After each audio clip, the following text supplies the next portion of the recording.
Spectacular. Sounded a bit sarcastic, but I'll take it, right? So I'm here. My name is Todd Albertson. This is my wife, Shelly. And up here you can see this is our family. From left to right, it's Ethan, my son-in-law. Kaylee is my oldest. She's 29. Jackson is our grandson. He's 3 years old. Tara is 14. Myself, my wife, Shelly. And then we come to Emily, who's 19. Ashley, who is 26. And Jake is our son-in-law, future son-in-law. They're engaged. We're going to talk about Jake and Ashley. That's what this story's about. More about Ashley. But Jake has a huge involvement in this. So this was taken early spring of 2023. Their lives are set. They're moving on. They're engaged. They're thinking about the future that they're about to build. I'm going to show you something. This is Ashley. Some of the guys in here might think, pretty cool. Ashley is a race car driver. She started racing when she was 10 years old. She's become quite good. Many people follow her around the state of Indiana. I've been all over with her. Anybody in here race car fans? Yeah. Anybody know who Tony Stewart is? Ashley is a Tony Stewart driver. She races for Tony.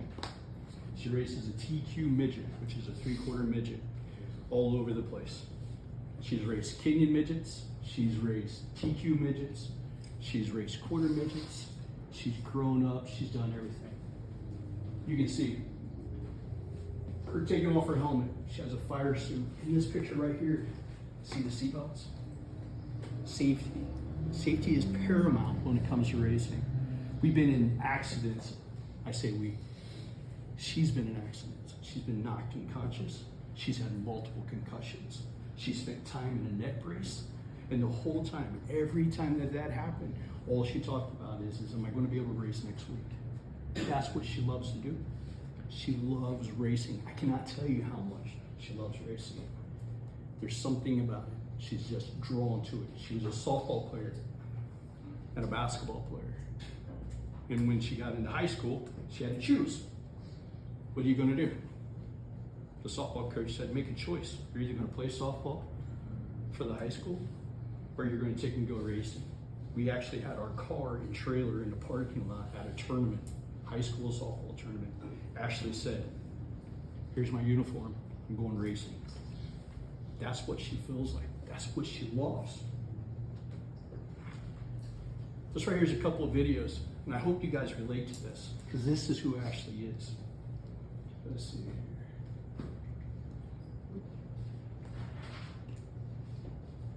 We can't get to it.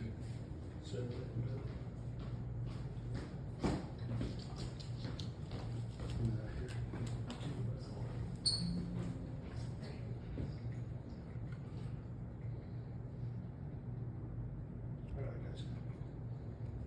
there's two videos. Yeah. Right here is Ashley with her best friend.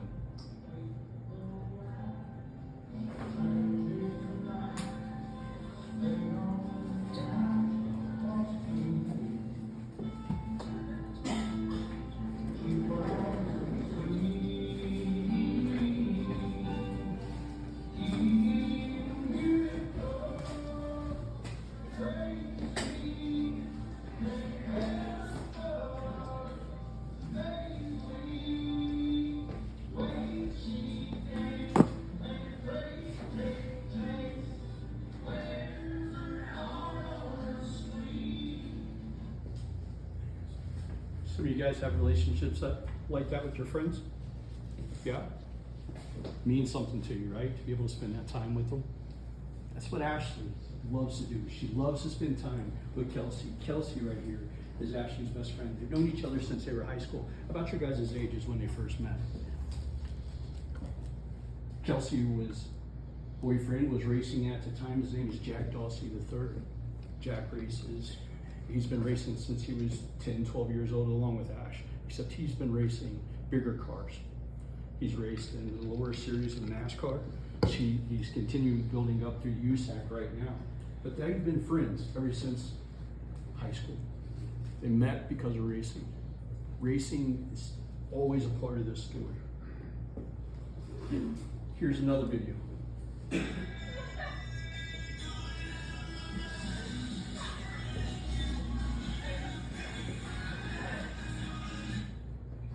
Fun, right?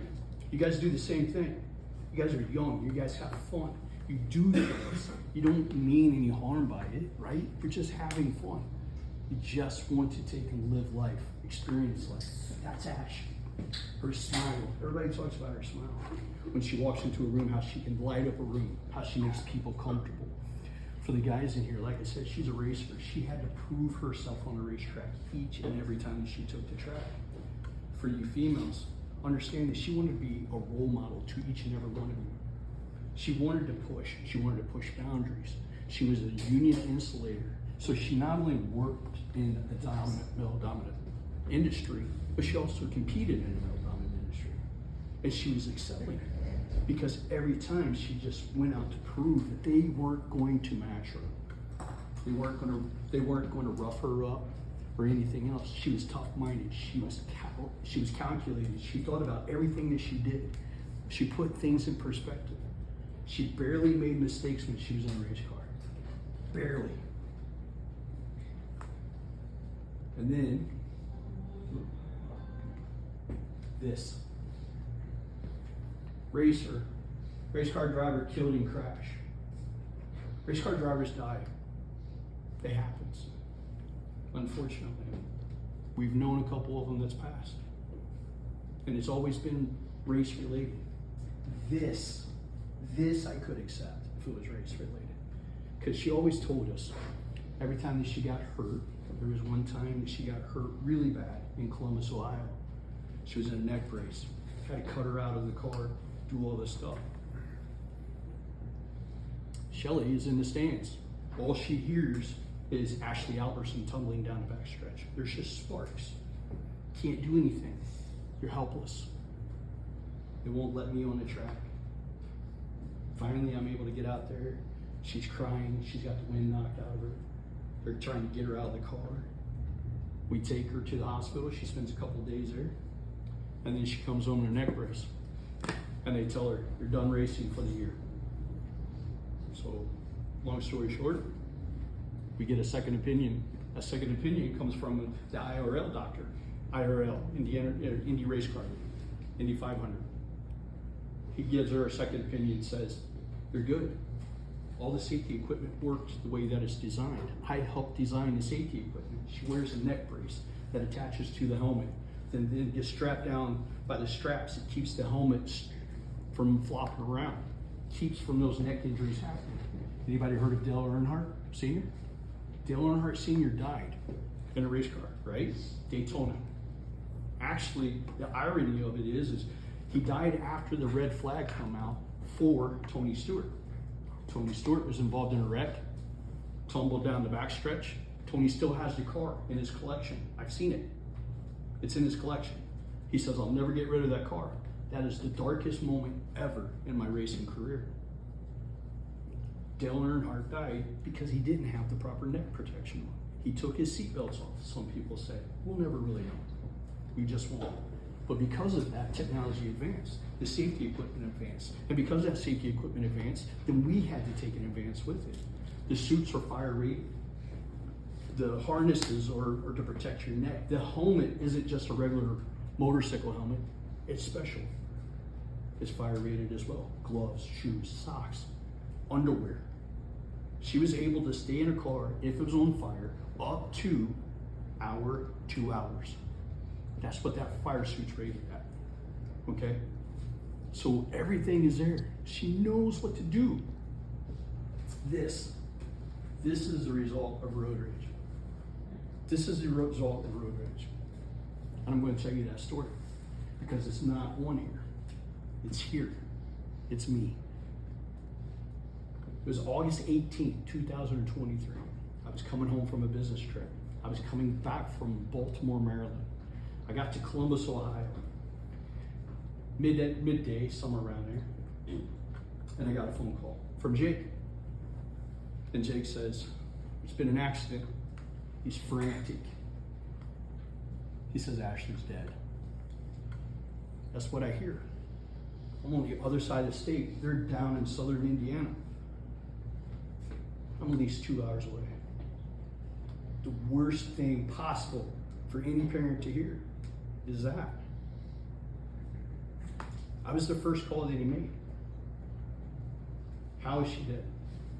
Well, Ashley wasn't wearing a seatbelt. She was ejected from the car. She's a race car driver. I showed you her in the car, right? That was just her sitting in the car. Before even going out on a track, the seatbelts are on. Here, I'll go back. I'll show you. Look, seatbelts, they're fastened. They're fastened. Helmet, fire suit. She's got her fire suit on here. These right here, the buckles, that's to keep your arms from flying out of the car if you're in a wreck. Why is that? Because it's an open wheel. It's an open cockpit. So as the car flips or tumbles, arms can come flying out. We put everything in there. Everything. And why did we do that? Because I made a promise. I made a promise to this lady that if our daughters were in that race car, that I was never going to shortcut safety. Never. Prime example, that suit, $1,000. Those seatbelts, $600. Helmet, $500. Gloves, $300. Shoes, $200. We got thousands of dollars just wrapped up into safety equipment alone. But she was ejected from the car because she didn't have a seatbelt on. Jake was ejected from the car as well. That's the end result. How did we get there? Coming home. They were coming home from vacation on a Friday. We had a race on Saturday. They're coming home. They're talking about their future. They had a rough night before. Argument. Wasn't really getting along. So they're coming home. They got all this time. They're coming back from Gulf Shores, Alabama. And they're talking about what they're going to do. What's their future going to look like? What ifs? Kids, house, all that stuff. What about racing? Am I going to continue racing? Am I going to quit? Are we going to raise a family? What are we going to do? All these things they're talking about. And they're coming through southern Indiana, down by Seymour. Does everybody know where Seymour's at? They're coming through there. Construction. They're in a construction zone. And as they're driving through there, there's a guy. His name is Austin Cooper. Austin's got his 2-year-old daughter in the car with him.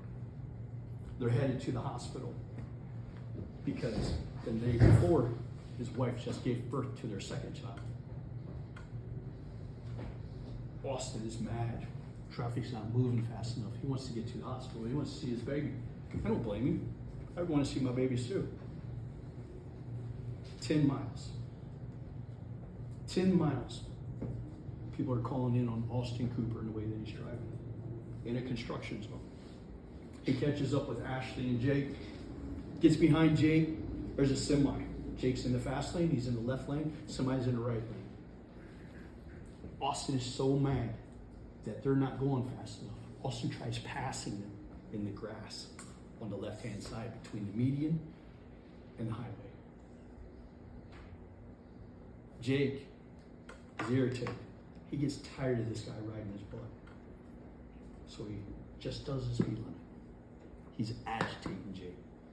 He's agitating Austin. To get past the semi, Austin speeds up. So does Jake. Jake speeds up as well. To the point to where the state police say that they reach excess of 90 to 100 miles an hour. Austin doesn't give up, neither does Jake. Ashley's yelling to slow down. It's not worth it. Stop, Jake. Jake slows down. Austin forces him off the road. Jake loses control, comes back up onto the highway, hitting Austin's car, sending him and his daughter into a cornfield, and Ashley and Jake tumbling. Ashley has a GMC Terrain.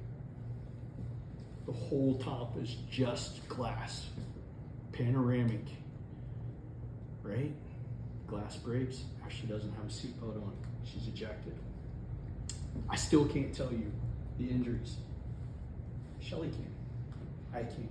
Because I cannot bring myself to read that report. Ashley is laying on the highway. They have video. They have video from the truck driver. Other people stop. She's laying in the middle of the highway. That's where she ends up, in the middle of 65. Jake gets up, starts walking around, panicking. Doesn't know what to do. Just sees Ashley, sees that she's not moving. Calls me. First call. I don't know what to do. I don't even know how to respond. So I call Shelly. And I tell her, Ashley and Jake's in an accident. Jake says she's dead. That blunt.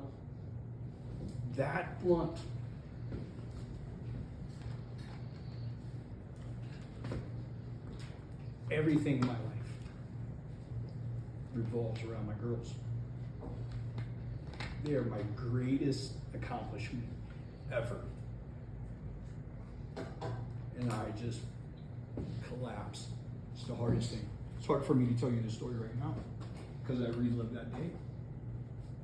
The reason I'm doing it is because we need to know. The same person that you see in these videos that are much like you guys, having fun, living life, having a future ahead of them, is gone in no time. For what? Is it a sense of nonsense? Yeah. Most people would say yes. Most people would say yes. But what happens is you having a good time crossing with people who are having a bad time. When those paths cross, when they come together, bad things tend to happen. Bad things tend to happen. You all are in this class to learn how to drive, to be responsible, to take and go on the roads, to have that freedom, to enjoy life. And I and everybody around you in this community want you to have that opportunity. Your parents want you to have that opportunity. But I'm telling you, when your mom and dad, when you guys are like, hey, you guys are too nosy, want to know where I'm at all the time, it's because they worry. And the reason they worry is because of stories like I'm telling you right now. She was 25 years old, actually 24. August 18th, she turned 25, September 26th. She just recently would have celebrated her 26th birthday. She was to be married in March of this year. She's not there. Her sisters are without her. Now two other people, Austin Cooper and Jake. This guy. Person that I trust, I still trust him. He made a bad decision. How many of you guys made bad decisions? Everybody, right? Including myself. Everybody in here makes bad decisions. It only takes one bad decision to alter your life. And that one bad decision could have been different if we learned to love and respect one another. That's all it is. Respect.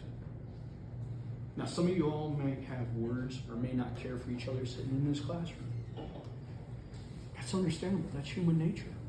You may have issues outside of this classroom. That's human nature. But you should never alter the respect that you have for one another, because that respect is respecting life. Right? Two people. Jake has been charged with a felony. Austin Cooper has been charged and sentenced as a felon. We went to court. Jake hasn't been to court yet. Austin has. We went to court when Austin was sentenced. He took a plea deal. How many of you guys in here think that I was pretty angry at that court hearing? Yeah. I had an opportunity to speak to Austin in the court. Anybody want to take a guess what I said? Go ahead. Like, why'd you take my car from me or something like that? Okay. What about you? Down there probably not some good woods. It's the opposite. I told Austin I loved him.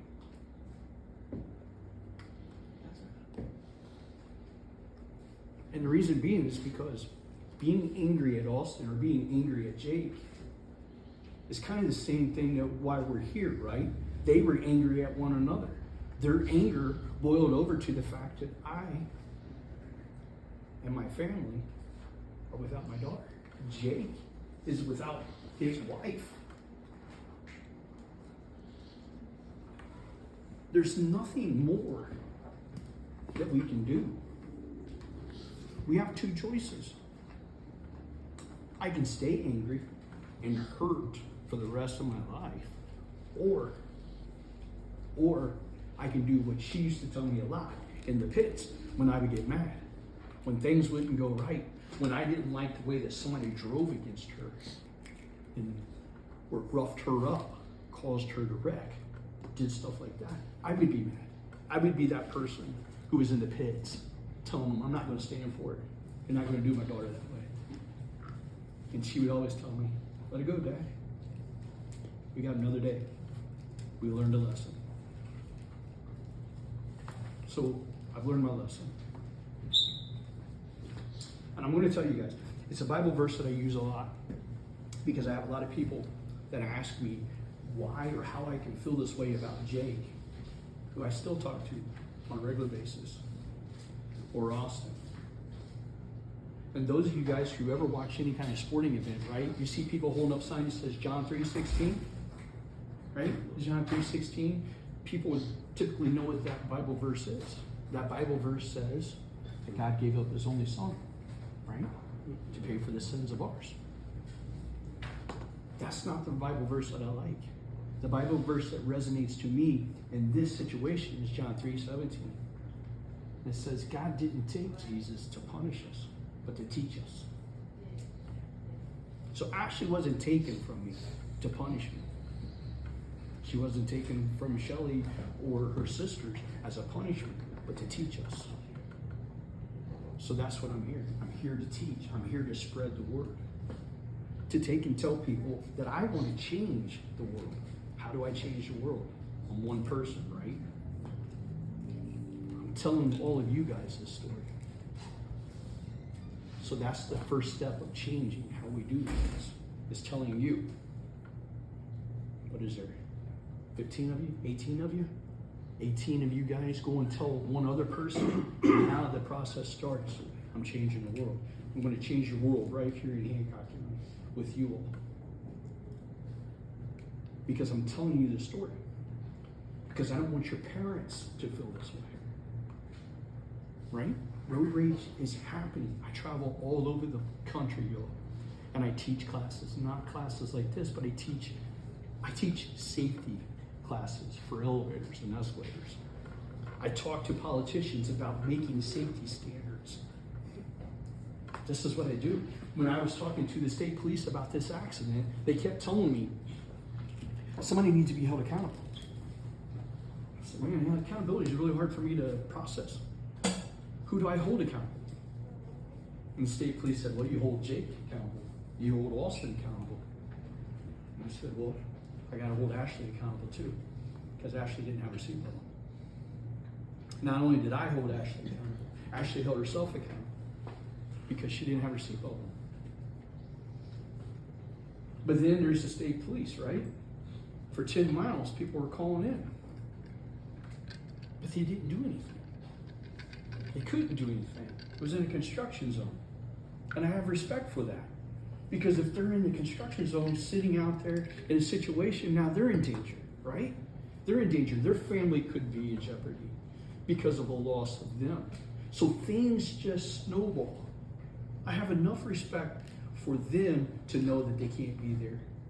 I have enough respect for Jake knowing that there's nothing that he would do intentionally, knowing the outcome that actually would have lost her life. I can't be mad at Austin because he didn't know either. The only thing that I am upset about Austin is that he put his own child in danger. 2 years old, she was in the back seat. Not only could I lose a daughter, so could him. So Austin and I will forever be interlinked. Forever. April 17th was the baby's birthday. Sorry, August 17th was the baby's birthday. August 18th is the death of Ashley. We're forever linked. And that's what I told Austin. We're forever linked. There won't ever be a year that goes by that you don't celebrate that baby's birthday. And then the next day remember that you took a life. That's a hard feeling. It's hard to sit in front of people and tell the man who is ultimately partially responsible for that death.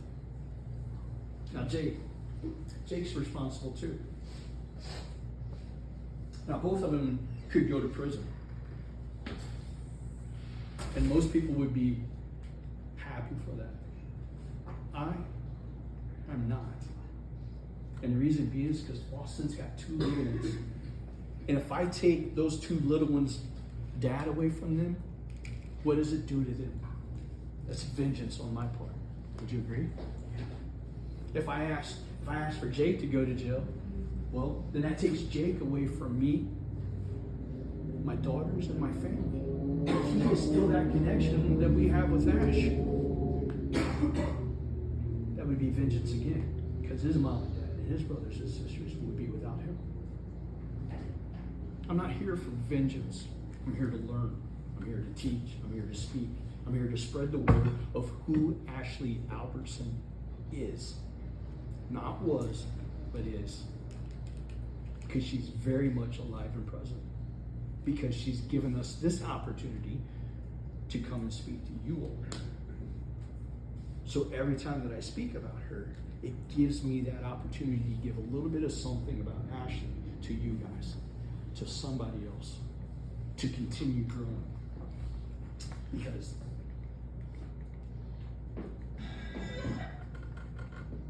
this is something else. Ashley, again, was a racer for Tony Stewart. This right here is Natalie. Natalie is Tony's sister. And then you'll see in here Tony's dad. This was taken by Flow Racing. It had nothing to do. This is just who Ashley was. When I told you guys that she had a smile, that she could light up a room, she just had this infectiousness about her when she was in her element, and people gravitated towards her. It was one of her greatest assets. And this is just her quirkiness that you're about ready to see in this video. And it's a tribute to her that they just so happened to capture that day, not meaning to, just a few weeks prior to her death.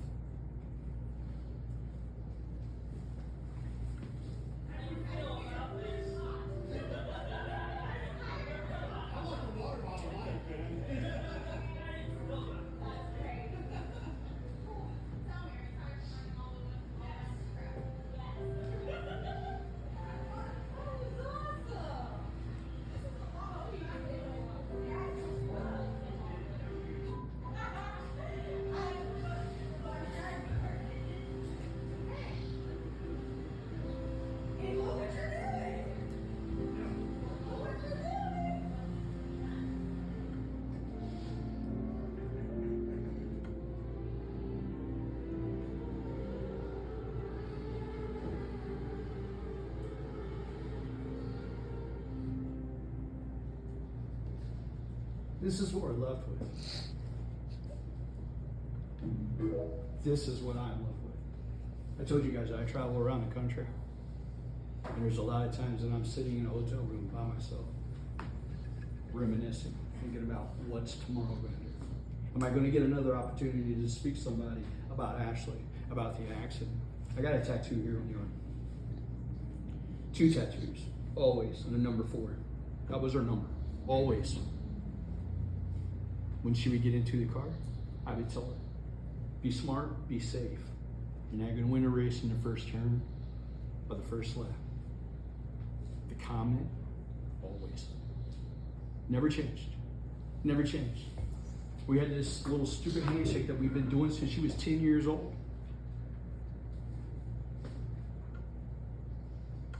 I love that kid.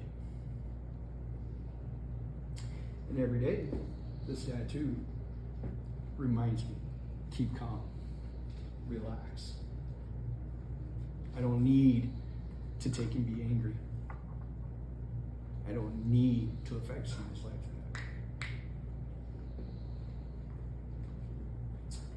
like that. This circulates a lot. Because she was a racer for Tony Stewart, it got national news. I can't get it up on here, but that day, she was airlifted to Louisville, Kentucky. And we were driving. State trooper said, she's alive. When they put her in the helicopter. Said she's not doing well, but she's alive. I was like, great. So I get home. We live here in Greenfield. We get in the car. We start heading south to the hospital. She's alive. And I remember we get to like the Columbus area, about where the accident happened. And I looked out the window and the skies were just beautiful, blue. Some nice white, bright white clouds. And I remember closing my eyes and praying, saying, if Ashley can't live the life that she was used to, then please don't keep her. It was a few moments after that we got the phone call. Ashley was dead. And so we get to the hospital, and the rest of the family's there in this waiting room. And, there's nothing more we can do. We cry a lot. And I knew that word was going to get out. So I went to Facebook on her page and I wanted to tell everybody before it got out on the news that she had passed. And so it was raw, it was emotional. It was me crying, telling everybody that she was gone. And then the news started going. People started calling. And I didn't know how to handle it.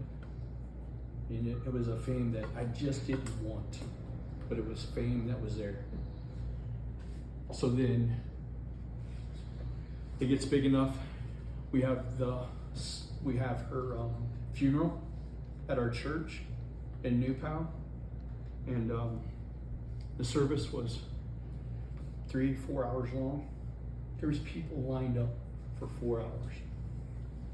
1,200 people showed up to say goodbye to Ash. This is a person who never liked being the center of attention. She would get embarrassed by it. She loved to interact with kids. She loved to take and go walking around and talk to people and sign things for people. I remember the very first time that she signed an autograph for somebody. They come up and asked her, and she said, "Why do you want my autograph? I'm nobody." But she was somebody to them. She meant something. She means something to us. This is what we get now. This is what we have left of Ash, besides those videos. So I showed you the picture of our family, right? 9 of us. This is my family now. This is my family. Jake's not here. And that's difficult as well. So, y'all have had your pictures with your families, I take it, right? No? Well, we have these up and we have them around.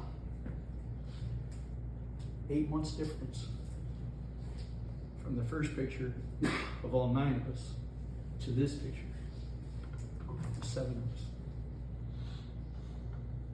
That's how quickly life changed. So I want you guys to be patient. I want you to understand that go out and have fun, enjoy life, but be aware that somebody else is struggling in life. And when your paths cross, make sure to show love and respect to one another. Because I don't want your family picture to be less than what it started. Anybody have any questions for me?